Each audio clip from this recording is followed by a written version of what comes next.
السلام عليكم ورحمة الله تعالى وبركاته. اللهم صل وسلم وبارك على الحبيب المصطفى. وصفتنا نهار اليوم صابلي جديد، بزاف بنين، بزاف اقتصادي، خفيف، يعني ذوب في اليد قبل الفم، ذوق ولا أروع. التزيين كذلك راهو أمامكم راكم تشوفوا فيه. نتمنى ينال إعجابكم وتجربوه. أكيد النتيجة راح تكون إن شاء الله مضمونة 100%. واش نحكي لكم، الصورة راهي أمامكم. فضلا منكم اشتركوا في القناة وخلوا لايك للفيديو وكملوا الفيديو للأخير باش تعمل فائدة ونستمروا في تقديم المزيد بحول الله. نروحوا للمقادير تاعنا. عندي هنا 500 غرام من المارغرين، تكون بدرجة حرارة المطبخ. المهم هنا اللي تحب دير كمية قليلة ما عليها غير تقسم المقادير على 2. هنا عندي نفس الكيلة حمرت هذيك الباطة تاع المارغرين، نحمرها بالسكر العادي ولا بسكر كلاسي، يعني نتوما واش عندكم نخدموا به. هنا كي يعود عندك سكر عادي لازم تخدموه مليح مع المارغرين حتى يذوب هذاك السكر تمام. هنا والوصفة تاعنا تجي ناجحة، يعني كي تخدموا بسكر عادي راح تنجح معكم. المهم هنا نواصل في الخلط حتى يذوب لي هذاك السكر.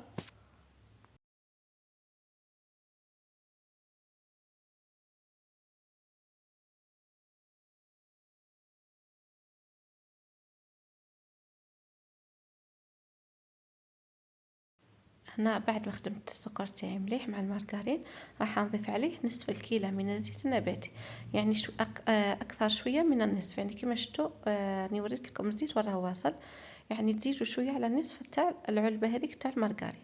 يعني هنا راح نديرو صابلي الكيلة.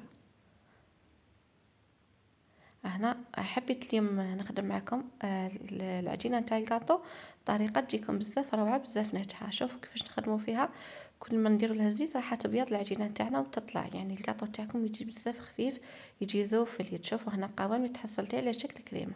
هنا عندي 5 حبات بيض كاملين، كل مره ندير بيضه واحده ونبدا نخلط حتى يعني تختفي في الخليط ونضيف اللي بعدها.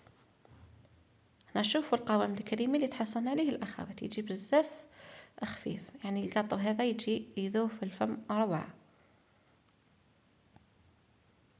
هنا عندنا 5 بيضات كما قلت، ان شاء الله نكتب لكم المقادير في صندوق الوصف. كما قلت في الاول اللي تحب عندها دير كمية قليلة تقسم المقادير على 2. هنا شوفوا الكريمة اللي تحصلنا عليها.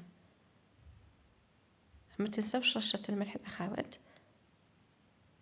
هنا عندي 2 اكياس من سكر فاني، تحبوا ديروا هنا مبشور ليمون، تحبوا ديروا فاني البودرة كما حبيتوا او السائلة. هنا عندي نصف كيلة نتاع نشا. هنا ما ندورش، ندورو غير في الوسط هكذا باش تتفاداو هذاك الغبار تاعو ما يطلعش، ما يتناثرش يعني في الجو. ديروا برك بهذه الطريقه، تخلطوا غير في الوسط وتجبدوا غير بشويه هكذا يختفي عفوا تماما في الخليط.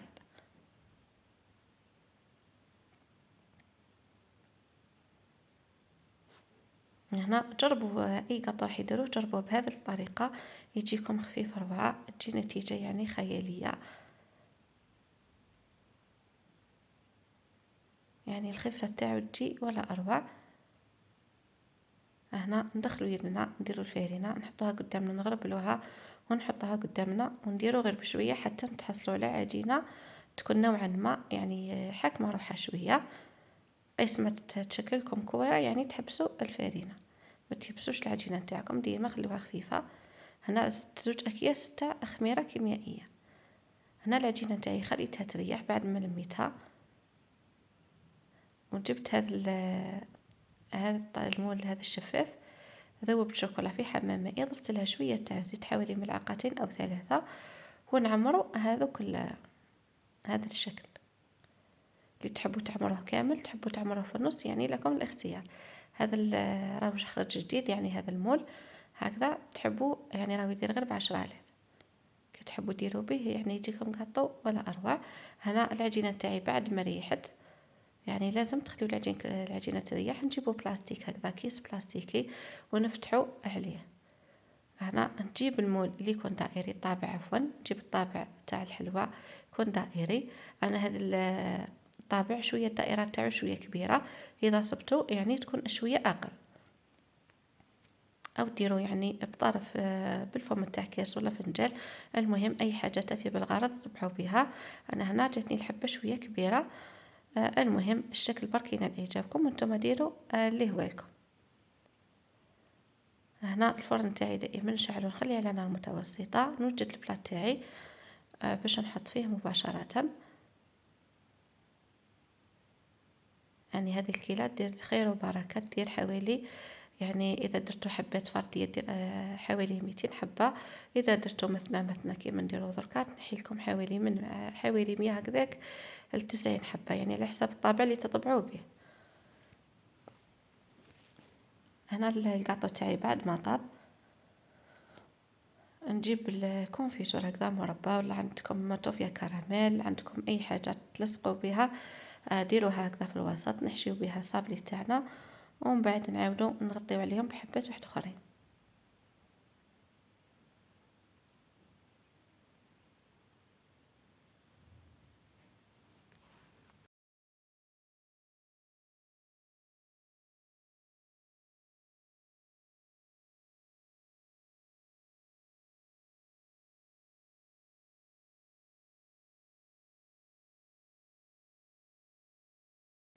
هنا هذه الطريقة بزاف عملية، خاصة يجود عندها كمية كبيرة راح تساعدكم بزاف، يعني ما تحسوش الوقت اللي تخدموا فيه الكاطو تاعكم ثم تكملوه.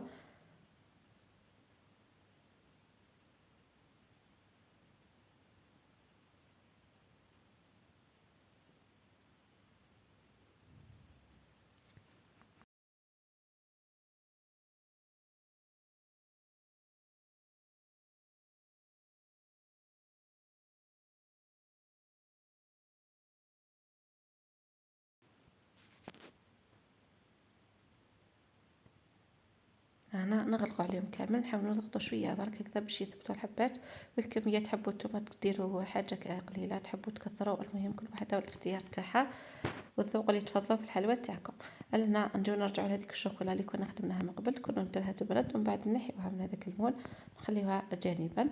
هنا ندهن كامل بالمربى سطح تاع الحبه تاعي ونثبتهم. تحبوا ديروا حشو يعني تحشيو تحت هذيك الحلقه تاع الشوكولا، كذلك لكم الاختيار. انا جبت لكم يعني بابسط طريقه اللي اكيد تجيكم سهله واقتصاديه وما تكلفكمش خلاص. هنا نثبتهم كامل ومن بعد نزيد ندهن الاطراف تاع الحبه تاعي. اذا تلقاوها نشف شويه زيدوا عاودوا دهنوا الحواف تاع الحبه تاعكم. ونجيب جبت هنا القطايف محمصه هكذا نرمدوهم فيها باش تجي الحبه تاعكم تجي يعني تديروا لها يعني كميه مليحه باش تجي الحبه باينه. هنا بعد ما نكملوهم كامل نجيبوا قليل من المربى نضيفوا ضفت عليه باطاغون تاع الفخيز هكذا تلون المربى تاعنا باللون الوردي او الاحمر كما وصفتوا. المهم نملاو نعمروا هذوك الفراغات تاع الحلوى كما راه واضح في الصور، يعني غير بالملعقه تاع قهوه وتكونوا كملتوا كامل حبيبات الكاطو تاعكم. يعني كاطو بزاف بنين بزاف، يعني الشكل تاعو روعة، يعني اكيد راح يعجبكم اذا جربتوه بهذه الطريقة والمقادير. المهم راح يقطع لكم كمية لا باس بها، كمية ما شاء الله كمية معتبرة هكذا تجيكم مناسبة ولا في عيد ولا المهم وين ما جربتوه راح يعني يحمر لكم الوجه ويعمر العين.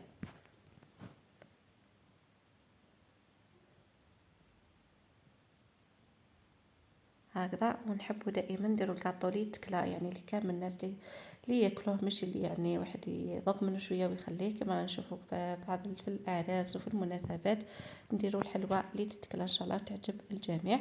المهم هنا هذا هو الكاطو تاعي في شكله النهائي. نتمنى الوصفه تاعنا اليوم تكون نالت اعجابكم، نتمنى تخلوا لايك للفيديو تشتركوا في القناه فضلا منكم وليس امرا باش تعبنا ما يروحش هكذاك. المهم هنا هذا هو الكاطو تاعي في شكله النهائي أو هذه هي النتيجة تاعو النهائية.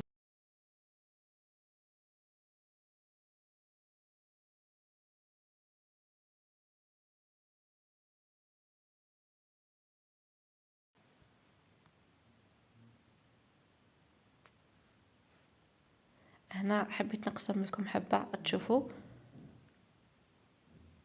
يجي بزاف خفيف وهشيش، وصورته البنة يعني ذوق ولا أروع. هنا الفيديو تاعنا وصل للنهاية تاعو، متنساوش تجربوا الوصفة، تخلوا لي